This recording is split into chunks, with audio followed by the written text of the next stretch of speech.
Hi guys, and welcome back to the Ultimate Decades Challenge. We are back with the Halliwells, and it is our first Christmas, so we won't be celebrating like how we today think about Christmas because of course it is the year 1312. So the Halliwells are gonna just do their morning routine, and then we're gonna go to a church service and hear a sermon from the local priest.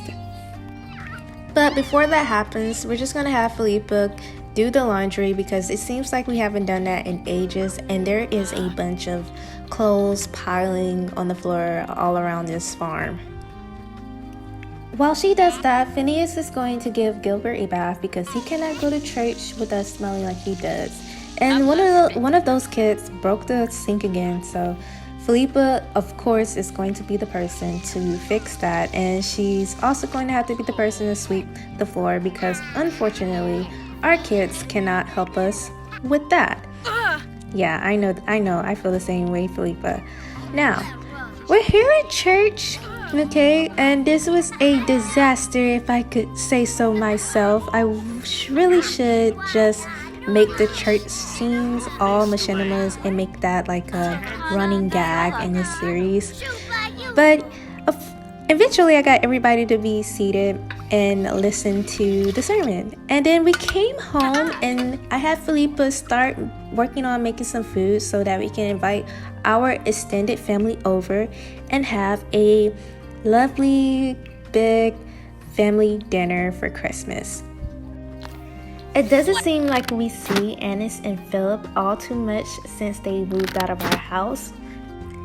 They do have a set of triplets that they have to worry about, as well as their eldest daughter Delia, so it is understandable, but I would like to see them around the farm more. Maybe they can come over and have dinners with us more often, but tonight we're just gonna have a dinner with them celebrating Christmas, and we're also gonna discuss some things going around in the village. So word around town is that the king is ill and that his son might take over for him soon, as well as the villagers are going to have a new lord over their land soon, and that is concerning to many of them. After dinner, Phineas tried to entertain everybody with his lute playing, but nobody was really paying him any mind. So we're just gonna go to the next day, and we're gonna age up our first set of triplets in this game, this Let's Play, and we're gonna start with the firstborn, Millicent, who rolled a 13, so she's safe. And then we're gonna move on to Hellywise, who rolled a 17, so she is safe. And we're gonna go to the baby of the bunch, Eva, and she rolls a 5. So all of the infants make their rolls, they beat their rolls, and they get to age up into toddlers. Millicent aged up and she got the silly trait. Hellywise gets the fussy trait, and we're gonna age up Eva, and she's angelic, so they have some distinct personalities thus far. And now we're gonna get them into cast. So this is what Millicent looks like before, this is what Hellywise looked like before, and this is what Eva looked like before. Now this is what Millicent looks like afterwards. This is Hellywise, and this is Eva. Oh, I'm gonna get these names messed up often. They look alike. I think Hellywise and Eva could actually be like identical twins. I think they actually rolled the same genetics. So I'm in my head canon, they're twins. They're like identical twins. But we're back in our main household, and Phineas is off to go foraging because we need something to plant for the winter season, and we still haven't planted anything. And Manfred is gonna practice his archery skill so that he can get better and can start doing some competitions when he grows up into a teen. And I guess the twins are just gonna be talking with each other in the workshop. I guess Bodwin is distracting his sister from candle making. And apparently Manfred was bored and decided to go into the workshop and mess up the floor while everybody else except for Bodwin was sleeping. And that was a cute little shot of Gregory there on the floor. Nobody had time to put him in his cradle. But as punishment, I had him make some more candles before he had to go to bed. But now we're on the next day, and this is our retail shop, the new retail shop in the village. And this is owned by the cooks, and we had sent Claire, or Philippa sent Claire here by herself to grab some things that Philippa could use in the kitchen when she's cooking. So we're gonna get some bread and some cheese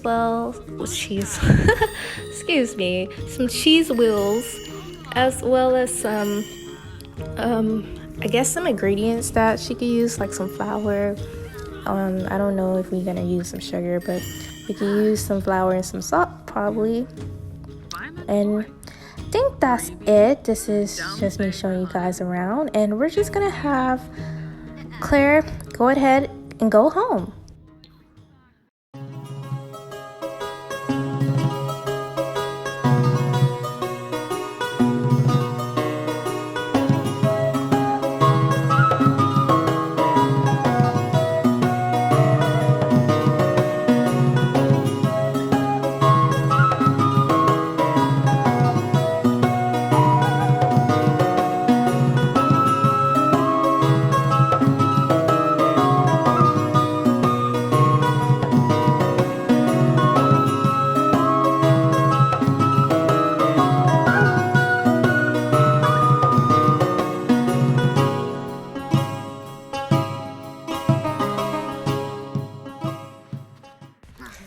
So on her way home, Claire decided to get this dog and bring him home with her because she saw him sitting alone in the cove by himself and she could not leave him there alone. So she begged her parents to be able to keep him, and they said yes. So now Claire is the proud owner of a dog whom she decided to name Pepper. I don't know why, but that is the name of the dog now. And I'm trying to figure out a way to put him into the shed with the kids because Philippa absolutely did not want him in that main house. So he's gonna be in here with the kids, and I managed to squeeze him in there.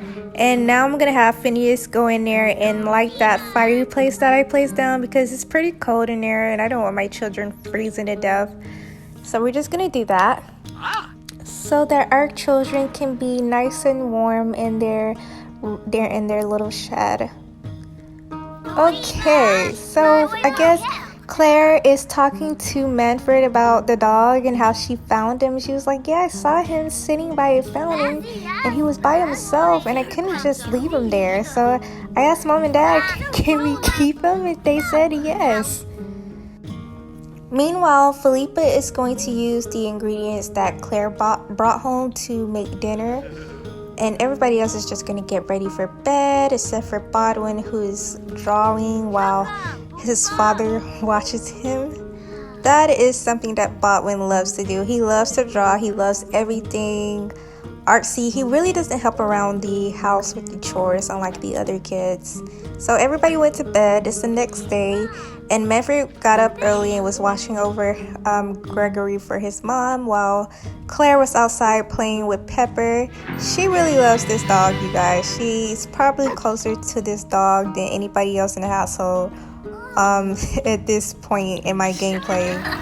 Now, the twins were bickering about something, and then Claire went outside to go play with her little brother Gilbert while Manfred was in a workshop, and I had Philippa join him. But now it is Gregory's birthday and we have to roll for him. And guys, this broke my heart. He didn't beat his roll. So now I have to roll to see. I rolled to see when he died, and I guess he rolled a 1, so he has to die right now. As you guys may know, or some of you may not know, I generate a number for the age that my Sims die when they're trying to age up into a new lifespan. So Gregory was trying to age up into a toddler, so he generated the number 1, and I'm interpreting that as him dying at the age of 1. So he's gonna die today, and I'm going to age him up, and I'm also going to kill him off in a machinima. So that'll be the end of the episode. So with that being said, thank you guys for watching. I greatly appreciate everybody who interacts with my content, and I have great plans for this challenge in the future. I want to incorporate more machinimas into the episodes to make the storyline just feel very connected and include all of my sims. So with that being said, I guess I will see you guys in the year 1313. Thank you guys again for watching. Bye.